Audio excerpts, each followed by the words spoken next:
Hey everyone, I'm Johnny Soper alongside John Horlander and Austin Rooney. Hey fellas, what did we learn last weekend? Well, Notre Dame is for real. They had a huge win over Michigan. Brian Kelly is in the midst of a legacy-defining stretch in his coaching career at Notre Dame. A national title this year could solidify him as one of the greatest Notre Dame coaches of all time. And I learned that not everyone in the national media knows exactly what they're talking about. Shamrock Sports starts right now. Team. And he gives to Armstrong. To the 5. Touchdown. Wimbush looking deep. Chris Fink down there. Fink, did he catch it? Yes! Is in, and he hands left side, and it is Armstrong to the pylon. And Patterson in trouble. He lost the football. It's free. The Irish pick it up. Tavon Conan. Welcome back to Shamrock Sports, everyone, here on the second floor of the Duncan Student Center. Austin Rooney, John Horlander. I'm Johnny Soper. What a win last week for the Fighting Irish, 24-17 over the Michigan Wolverines to open up the 2018 football season. How about them Irish? What a great win. Justice has been restored to the world. Good has vanquished evil once again. I agree. Notre Dame's 1-0 in their top 10. I finally have my faith in humanity restored, Austin Rooney. Restored. How about you? It was a good win for the Irish. They looked really good offensively overall. I thought that Brandon Wimbush had a solid game, a good first half. The second half was okay, not as good as the first half, clearly. The running game was pretty good as a whole, and I thought the defense looked strong. There was not a single part of Notre Dame's game last week that did not look good. Yeah, Brandon Wimbush had 170 yards passing. He was 12 for 22, just above 50%, so he could probably clean that up. But the Michigan defense was pretty good against the pass last year. In fact, not many quarterbacks had success. So all things considered, it was a pretty good game for Wimbush. It definitely was. And last year, only one quarterback, it was in the Penn State game, got over a 50% completion percentage. Right. And Brandon Wimbush did just that last weekend. And in a game where Michigan's defense was touted as one of the best in the country, and there's no doubt that they are an elite defense. But Brandon Wimbush and the Irish made it look pretty easy, especially in the first half. Okay, more on that. I want to say something very quickly, and this is really about Michigan's defense and how they were talked about the entire offseason, how great they were going to be. And there were a few people in the national media who had some things to say. We'll start with Colin Cowherd, who was big on the Michigan defense. And, well, just take a look for yourself. Notre Dame. I'm going to tell you what's going to happen. First of all, Michigan, to me, has the better coach. Michigan's got the better quarterback, Shea Patterson. Michigan has the best defense for Sean Gary up front. Generally, I got the better coach. I got the better quarterback. I got the better defense. That's a better team. Notre Dame had the better coach. Notre Dame had the better quarterback. Notre Dame had the better defense. Generally, Notre Dame had the better team. The scoreboard showed that on Saturday night, 24-17. Now, I watched that and I thought, okay, I can understand that's a reasonable position to have for Colin Cowherd. And then I watched Mark May. Mark May, who a lot of Notre Dame fans know from his time with Lou Holtz. By the way, they're back together. And he had a few things to say about last Saturday's game. Let's take a look. Time coordinator that's going to be at Notre Dame on the sideline for the first time being a defensive coordinator. And if you look at the offensive side of the ball on Notre Dame, they have no firepower. How are they going to score? So you tell me you've got Brandon Wimbush completing 49% of his passes against that Michigan defense coached by Don Brown. He won't complete more than 7 passes in the game. I'll put the over-under at seven pass completions in that football game for Notre Dame. Yeah, by the way, he had more than 7 in the first half. He was 12 for 22. So I just thought I would shine the light on the so-called experts and, well, expose them a little bit because Michigan looked terrible. Yeah, I think they just looked like they hadn't found their way into the game in the first half at all. And I don't really blame Mark May for what he said because he's been saying ridiculous things like that since he first started on TV. Right. But I really was surprised, though, at the general attitude of the media towards this game. It seemed like it was almost a unanimous, the game was over. Michigan is going to destroy Notre Dame. Why did they even play? Right. It really didn't seem like people thought there was going to be an even game whatsoever. Right. And that script was flipped from the moment the ball was kicked off. Yeah. I kind of disagree with you guys. I have to say, I think that Colin Cowherd's point is actually not that bad. Going into the game, if you're asking me, do I take Shea Patterson or Brandon Wimbush, I'm taking Shea Patterson more times than not. You ask me Jim Harbaugh, Brian Kelly, I'm taking Jim Harbaugh more times than not. You ask me Notre Dame defense, Michigan defense. Michigan's defense came into this game as one of the top 5 defenses in the country. I'm taking Michigan's defense more times than not. So if you're asking me those 3 things, I'm with Colin Cowherd on each and every one of those. Now, what actually happened in the game is a bit of a different story. Sure. I think that Brian Kelly outcoached Jim Harbaugh, especially in the later stages of that game. I think that Brandon Wimbush was slightly better than Shea Patterson. Patterson had a better completion percentage, but I think Wimbush, especially in that first half, was better. And then you go to the defensive side of the ball, and I think that they were somewhat even, although Notre Dame's defense especially, they were bending. They would not break, though. They did not allow a lot of touchdowns, especially in that first half. I thought they were really solid. Okay, more on that point, though, about Harbaugh being better than Kelly. What has he proved to you in his first 3 seasons at Michigan that gave you that inclination? Because it was like this, and then it's gone like that. Well, it's only one season where he goes 8-5. He still has 2 10-win seasons. That's pretty good. His win percentage overall is significantly better than Brian Kelly. It's about 8 points better if you count the vacated wins. So that is a better winning percentage for Jim Harbaugh, and he's had some NFL experience. He has a lot of experience in coaching altogether. So if I had to say who's the better coach going into that game, I think that Jim Harbaugh is the better coach. But then again, the clock management down the stretch was very suspect from Jim Harbaugh. And Jim Harbaugh does have a very impressive record as a head coach. Obviously, he led the 49ers to the Super Bowl when he was in the NFL. He took over a struggling Michigan team after Brady Hoke was fired and really turned them around and made them a good team again. But I think that Notre Dame and Michigan are both in the same boat where, there's a lot of critics of Brian Kelly that will say the same thing that critics of Jim Harbaugh will say. Sure, they can have as many 10-win seasons as you want. Neither of them have won a national title. And I think that the expectations for both of those teams are a national title or bust. And both of them haven't had poor careers at their respective schools. But I think that Brian Kelly has had a marginally better career at Notre Dame than Jim Harbaugh has at Michigan. I mean, you look at the stats. Jim Harbaugh has several wins against teams who have no business beating Michigan. He's 2-7 against his main rivals, Michigan State, Ohio State, Wisconsin, Notre Dame. 2-7. He doesn't have that many statement wins, not many iconic wins that really solidify him as an elite football coach, which a lot of people in the college football world really tout him to be. Yeah, one of the criticisms that comes up often with Brian Kelly is that he can't win the big game, especially on the road. Jim Harbaugh has not won any big games. That's fair. Michigan has not won a single game versus a ranked team on the road since you mentioned, what was it, 2006? 2006, last time. That's 17 straight road losses versus ranked opponents. And again, he's only been there for 3 of those years now. This is the 4th year, but still, that's not a good record, obviously. He hasn't won a ranked game on the road, so he's got to improve that. He's got to show that he is an elite coach, and I think he is that, and I think he will get there. I think it might take another season or 2. But then again, this is a really good defense. I would not be surprised to see Michigan come back and win 10 games again this season. But when you look at the magnitude of this game and what was riding on it, I mean, this game sets the course for how the season was going to go for both of these teams. Yeah. And Notre Dame came out, got the football to start out, and they scored a touchdown in just 85 seconds. They blitzed down the field. Jafar Armstrong, the freshman running back, busting it in, and from 13 yards out with a running hole that any of us could have waltzed through untouched. Yeah, that's true. And Notre Dame was on the board within 85 seconds. And then Michigan gets the football, needing to make a statement, needing to respond. They run the ball 3 straight plays. They end up with a 4th and 2 on the Notre Dame 42-yard line, which would have been a long field goal, but you're 4th and 2, you're in no man's land. Really seems like a time to go for it in a game where you need to make a statement, and he punts the football. Gives Notre Dame the ball back. Notre Dame marches down the field once again, and that phenomenal catch by Chris Fink makes it 14-0. Jim Harbaugh coached that game scared from the beginning. And Brian Kelly came out to win, and that's what he did. At halftime, it was 21-10. Notre Dame outgained Michigan 233-90. And barring that exceptional kickoff return, which is just a lapse of special teams defense by Notre Dame, Michigan had nothing to answer for Notre Dame in the first half. Do you know how many yards Michigan had rushing on Saturday night? It was around 100? Around 58. Around 58. Yeah. Okay. And they averaged, let's see here. They had more yards total than it? Notre Dame. I'll give you that much. Michigan had 307 total yards. The Irish had 302. So while Michigan did not have as many rushing yards as the Irish did, they had more total yards. They passed the football better than Notre Dame. Nobody's saying that Michigan had a poor game. Okay, but hold on. They were just outplayed by Notre Dame. Rooney, you're a math guy, right? Yeah. Yeah, okay. Average yards per rush, 1.8. Good or bad? It's not good. Bad.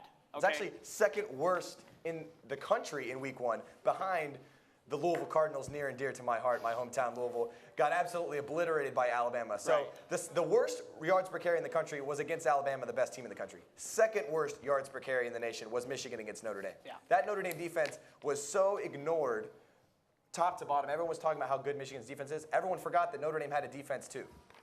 Yeah. Well, and Notre Dame's defense played exceptionally well, especially Alohi Gilman, the safety, the transfer from Navy, who broke up a huge pass on 3rd down inside the red zone against a 6'6" tight end from Michigan. I thought he played a great game. He tackled well. The entire defense as a whole tackled well. 3 sacks. How about that? 3 sacks. Remember, what was it, 2 years ago when it took Notre Dame how many games to get their first sack? Nearly 8 games it took Notre Dame to get their first sack. Right. And Khalid Kareem had 2 on the night. They actually caused 32 yards lost due to their 3 sacks. Actually, we have some defensive highlights. If we can roll those and show you just exactly how good the Notre Dame defense was on Saturday night. Michigan, as you mentioned, not only did they come out flat, but it really looked like they couldn't get anything going on offense. They didn't score their first offensive touchdown until 2 minutes left in the game. Let's take a look at those highlights. Started out early and often. I mean, here in the first quarter, Notre Dame, as we mentioned on the rushing attack for Michigan, just really stifled them. That defensive line was solid. Shea Patterson, I thought, looked very uncomfortable in the pocket. Dylan McCaffrey, actually, who came in, I thought looked much better. Took this sack, by the way. Cardinals sin in football. Can't take a sack like that on 3rd down. Here's the play. This was on 2nd and goal. Michigan inside the red zone in the 2nd quarter. And then here's the Alohi Gilman pass breakup. He was undersized in that matchup, and he was still able to get a hand in there. It was a great play on defense by Gilman. And we talked about this last week, about how Michigan has a very stout defense and a really good offense, a lot of talented players. Shea Patterson coming in, we really hope would elevate that game. But their offensive line was always the big question. They were near 100th in adjusted sack percentage last year. They really struggled protecting the quarterback, and Notre Dame did a great job taking advantage of it. And not only did Alohi Gilman do a nice job breaking up that pass, he had 6 solo tackles and 7 total tackles on the game. I mean, he was one of the leaders in the team in terms of tackles. He was really, really good for the Irish defensively. Yeah, and Notre Dame certainly has plenty that they can work on, of course, for this week's game against Ball State. Let's talk a little bit more about the Ball State Cardinals. They come in after a big win in their home opener on Saturday against Central Connecticut, 42-6 in their victory. They're a very young team, though, and they're coming into one of the toughest environments in college football. Now, I don't think Ball State should be underestimated. They had a very, very good first game versus Central Connecticut State. They won 42-6. And Central Connecticut State, they're not a bad team. They went 8-4 last year in FCS. Again, granted, it is FCS. And they were 6-0 in conference, but those are not bad numbers for Ball State to go in there and really destroy Central Connecticut State 42-6. They got really good production offensively, outstanding. I think their Achilles heel versus Notre Dame is going to be the defense. I would not be at all surprised to see Notre Dame put up 500-plus yards, 600 yards maybe, versus Ball State, and that will be what really hurts them, because I think they're going to get some offense going against the Irish. Yeah, and this is a Ball State team that last year finished 122nd out of 130 teams in the FBS. They were 2-10. They lost nearly all of their prominent players due to injury. Starting quarterback Riley Neal only made it 3 games. The running back James Gilbert also made it only 3 games before being out to injury. Their top 2 wide receivers combined had 5 games played. They really struggled staying healthy. They lost their 10 games by an average of 30 points, including a 55-3 beatdown in conference, a 56-9 beatdown to Central Michigan. It just never really stopped for them. And so now that they have these guys back and healthy, obviously they cannot be underestimated, but this is a team that I think is just simply outmatched and will be outclassed by a Notre Dame team that is just on another level. I could see Ball State going 6-6, possibly even going better this season. So I would not be stunned to see this as a somewhat close game, especially coming off such a dominant offensive performance last week from Ball State. Just to give you guys some numbers, Riley Neal, 23 for 30 last week with 259 yards, added 2 touchdowns. Their running game as a whole, 316 yards and 3 touchdowns. Those numbers are outstanding.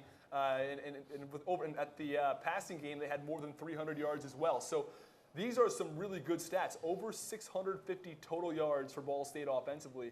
I mean, that's outstanding. Granted, it is against an FCS team, but still not bad. Yeah, Okay, they yeah, set I'll a give you program that. record for yards. Yeah. But that doesn't change the fact that they have 28 players who made their very first appearance for Ball State last weekend. Very inexperienced. They have just 9 seniors. It's the second least in FBS. It's an inexperienced team, and I have a hard time believing that an inexperienced non-Power 5 team will come into Notre Dame Stadium and step up to the task. But I do think it's a chance for Notre Dame to really show out and show what they're made of, prove that this whole win against Michigan wasn't just about the hype of the game. This is a Notre Dame team that is for real, and they're ready to compete this year. Yeah, and to your point, Rooney, I will say that the one thing that Notre Dame always has to deal with is that teams who are far inferior come in here with a chip on their shoulder, and they really play with nothing to lose. And perhaps we see that from Ball State on Saturday, and they come out and they just play with a fire under them, and they come out and score a lot of points. I don't think that's going to happen, though, because at the end of the day, it really is about talent on the roster. Notre Dame has a bunch of 4 or 5-star guys. Ball State doesn't. Don't get me wrong, that's absolutely true. I do not expect Ball State to have really any chance of winning this game, but I think it's going to be tighter. I'm thinking a 15, possibly a 20-point game, and we see Ball State hang in there for the first half, and Notre Dame pulls away a bit in the second half. But I think what's really going to happen, the way Notre Dame's going to pull away, is with their offense. I don't think they're going to completely stop Ball State and not let them get more than, say, 250 yards and 1 touchdown. I could see Ball State putting up 20, 21 points versus Notre Dame this weekend. Predictions will come later in the show. Notre Dame's a 35-point favorite tomorrow afternoon. Well, it's hard not to talk about big picture expectations for this team after a win like that against Michigan. It was a pretty evenly matched game against the Wolverines. But here come the Irish, and they have 3 opponents in their next 3 weeks that they should beat. And then Stanford comes here at the end of the month. Those 2 weekends at the end of the month of September and the beginning of October, Stanford at home, Virginia Tech on the road, that could be a really crucial period for the Fighting Irish. I think that this is the only, I don't even think you can call it an easy stretch, but I think that this is the easiest stretch of Notre Dame's schedule. They got that game against Michigan out of the way, and now they take on Ball State, followed by a decent Vanderbilt team that will come to Notre Dame Stadium next week, and then they travel for a efficient business trip to Winston-Salem to take on Wake Forest. Those 3 games is maybe the easiest stretch they'll have. After that, you're going to face a probably top 10, at least top 15 Stanford team. Yep. Then you go on the road to face a probably top 15 Virginia Tech team. Right. And the schedule only gets more difficult from there. After the bye week, they're traveling left and right. They go to California twice. They go to New York. It's a gauntlet of a schedule. And if Notre Dame wants to compete for a college football playoff spot, they're going to have to show a lot of mental toughness to be able to get through a very tough schedule. I would say the toughest schedule that Brian Kelly's ever faced. That's probably true. Virginia Tech, by the way, looked really good on the road last Monday against Florida State. I will say, though, Florida State looked like they hadn't seen a football in months. They looked awful. So maybe Virginia Tech just played a really bad team, and they looked good, but that looks like it will be a top 10, top 15 matchup, perhaps College Game Day, perhaps Saturday Night Football, because Virginia Tech, if you look at their schedule the next 4 or 5 weeks before they play Notre Dame, they play nobody. I mean, they should really beat all the teams that they play, and that's potentially an undefeated versus undefeated October 6th in Blacksburg, which, by the way, is one of the best environments in college football. It is, but I think you ultimately have to look at the big picture of the entire schedule. I think Notre Dame has 4 games left on their schedule that will be difficult games. We mentioned the Florida State, we mentioned Stanford. The other 2 games, of course, Virginia Tech and USC. Those are the 4 games left on their schedule that are difficult games. The other 7 games on their schedule, Notre Dame should win. If they go 7-0 in those other games against teams that are not ranked, there may be a difficult game in there. Possibly one of those other 7 teams becomes ranked in the coming weeks. But I don't think any of those other 7 games are going to be tough. So those are the 4 games Notre Dame really has to look at. And if they go 3-1, that finishes you at 11-1 for the season. That's probably a playoff team. So if you're looking forward to the future, you're looking to say, okay, what does it take to make the playoffs? It's 1 loss, and it's probably 1 loss against any of those 4 teams. They should be okay. But it's that type of thinking that knocks teams out of the playoff. I understand. You don't want to get ahead of yourself. I agree with you. College football is one of the most difficult sports to win week in and week out because there are so many good teams. There are so many factors. There's so many players on the field. Winning is hard in college football, and it starts with Ball State. And I don't think that you can discount any of these other games. I think that Notre Dame has 4 probably top 10, top 15 matchups for the rest of their season, but I do think that they have 11 tough football games ahead of them if they want to make the playoffs. If I could just break up the fight for a second, I love how it's September 7th and we're already talking about the college football playoff. Because that's what's most important. That's the most important thing. What do you look for at the end of your season? What do you say you go into the season looking for? You want to win a championship. I don't want to win some, New Year's Six Bowl. I want to win the championship. Winning a New Year's Six Bowl would be nice, Rooney. No, winning the championship would be nice. You want to be number one at the end of the season. And that's what's important. That's why the playoff is so important. I don't because disagree. That is the only thing I care about in terms of Notre Dame football. Do you make that playoff? If you don't make the playoff, it's the season is a bust, as far as I'm concerned. Okay. But expectations matter. And heading into this season, we weren't exactly sure. I think we'll have a better grasp in a few weeks. I'm not going to try and overanalyze one game, even though it was really impressive. They made mistakes, no doubt, but like we said, the Michigan offense couldn't do anything against the Notre Dame defense. Not that Michigan's offense is anything special, but the Notre Dame defense looked really, really good. And Michigan is probably one of the best defenses that Notre Dame will face this season. Like you said, they scored at will in that first half. And that's why I will mention that this upcoming game versus Ball State, that's why I think Notre Dame's going to put up a ton of points, because Notre Dame looked good against that Michigan defense. Ball State's defense is not anywhere in the same arena that Michigan's is. So I think I would not be surprised to see Ball State Notre Dame put up 500 plus yards versus Ball State. One point I would like to go back to, and that's talking about these remaining 11 games and the 7 games against unranked teams. As Johnny mentioned earlier in the show, he said, Notre Dame is a more talented team. That's one of the reasons they're going to beat Ball State. I think that's exactly right. Notre Dame is a more talented team than those other 7 teams. That means one of those 7 teams is going to have to put up an outstanding fight to really have a shot to beat Notre Dame, because Notre Dame is a significantly more talented team than every single one of those 7. That's exactly right. And looking at this Notre Dame offense, and this is really a marker for them, this Ball State game, is are they capable of showing out and exceeding expectations? The spread is 33.5, 34 points. That is a very large spread. Is Notre Dame capable of putting up those kind of video game numbers against a team that it seems to be outmatched? And I think that this will be a marker for Notre Dame, just like the Michigan game was. Can they take on an elite defense? Yes, they can. But can they take care of business and exceed expectations in one of these games that's maybe less prominent? That's the next marker for them. I think that's the big story watching this game, is to see how Notre Dame really handles business, because that's what they should do. One thing to pay attention to also this weekend, there's a new rule in college football, and it has to do with the red shirt. You can play up to 4 games and still not lose your red shirt. This is one of those games where you may see Coach Kelly experiment a little bit with some of the younger guys who don't have a lot of experience and see what they're made of. I'm looking at Phil Jurkovich, the freshman from Pennsylvania. And if we're going to talk about quarterbacks, I think you can't discount Ian Book, who doesn't have his name on the stat sheet, but was the one in the game for both of those Jafar Armstrong touchdowns. All in all, I thought he looked very poised in the red zone. Yes. And if Notre Dame's offense looks like Brandon Wimbush marches the Irish down the field, and in the red zone, Ian Book takes care of business, I have absolutely no problem with that kind of 2-quarterback system. Right. As our good friend Christopher Hickson says, Ian Book was 2 for 2 on handoff touchdowns, Austin.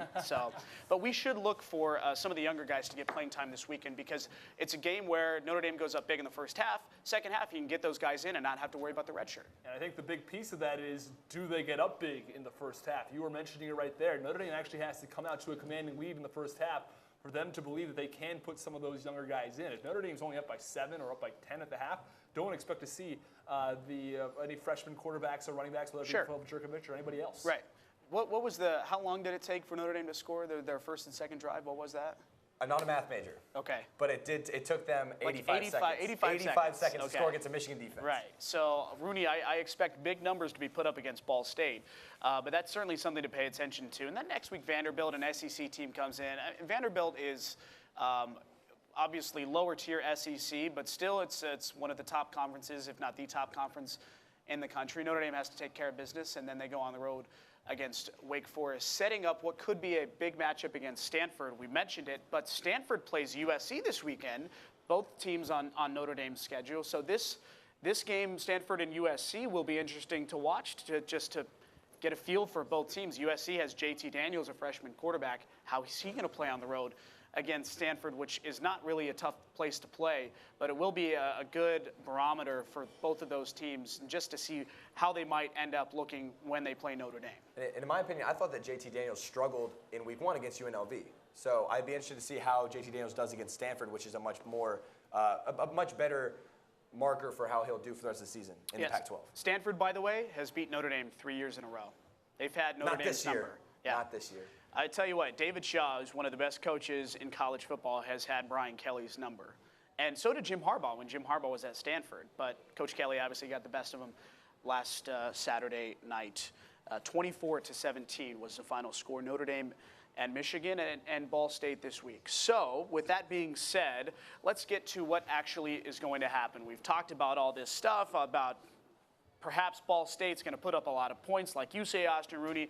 But what do you think really is going to happen on Saturday? In terms of prediction, or do you? Okay, sure. I'll give you my prediction. I would say Notre Dame wins this game 42-24. It's an 18-point game. I think that Ball State surprises people and puts up more points than they would have expected. And I think they're going to score a lot. We saw them score last week. We saw them put up over 600 yards last week. I'm not saying they're going to put up 600 yards. I'm saying possibly 300 yards and managing to score 3 touchdowns along with it. I think one of the question marks has to be, can Ball State actually stop the Notre Dame offense? I don't know the answer to that question. I think that Notre Dame might get off to a big lead, and then the second half rolls around, and they're just like, you know what? Notre Dame takes their foot off the gas, puts in some of the backups, and maybe Ball State tacks on a couple points at the end of the game. That's a good point about keeping the foot on the gas and really putting a team away. Notre Dame in the past has struggled doing that. Last year, though, I would say was a turning point. There were plenty of games last year, USC, NC State, where Notre Dame. It was that whole stretch where they beat 6 straight opponents by 20-plus points. It's the first time that I've seen that in my 20 years of being a Notre Dame fan. I would agree. It's the first time I've really seen them put teams away back to back to back consistently. Yeah, they had that killer instinct. Do they have that again this year? I don't know. We'll see. It's hard to tell from last Saturday's game because the second half, Notre Dame, I think, just played not to lose the game, which, by the way, was a game plan that I was perfectly okay with because Michigan's offense wasn't doing anything against the defense. Their offense was really bad last week. And I will say one other thing. Going back to the beginning of the show, we were talking about Jim Harbaugh. We were talking about who was a better coach. His clock management down the stretch was terrible. Really It was Les Miles-esque, if I do say so. In honor I mean, if you look at, first of all, they had a 7-minute drive when they don't score in the fourth quarter. Right. And then the final 2 drives, which was that first drive, which they finally scored a touchdown on, that was really, that was just terrible. I mean, they finally scored a touchdown, but there were so many plays where they rushed the ball, it takes 20 seconds off the clock, rush it again. Why are you rushing the ball with under 5 minutes to go? And they didn't. They weren't up to the line. They didn't play with any urgency. They were down by 2 touchdowns. And then I was basically shocked to see they kicked the ball away. I mean, to give Notre Dame the ball instead of going with the onside kick, because in the best case scenario is they punt with 3 plays. Notre Dame's got Tyler Newsome. I mean, he was one of the best punters in college football. He can bomb the ball 70 yards downfield. You're pinned back within your own 20. So why not at least give it a go? Try to give yourself a chance. Get that onside kick. You have 3 timeouts. All of a sudden, you've got time to work with. Instead, you kick it away and, well, that's it. Yeah, Tyler Newsome, Keenan Knight. By the way, I really enjoyed watching the Michigan meltdown after Saturday.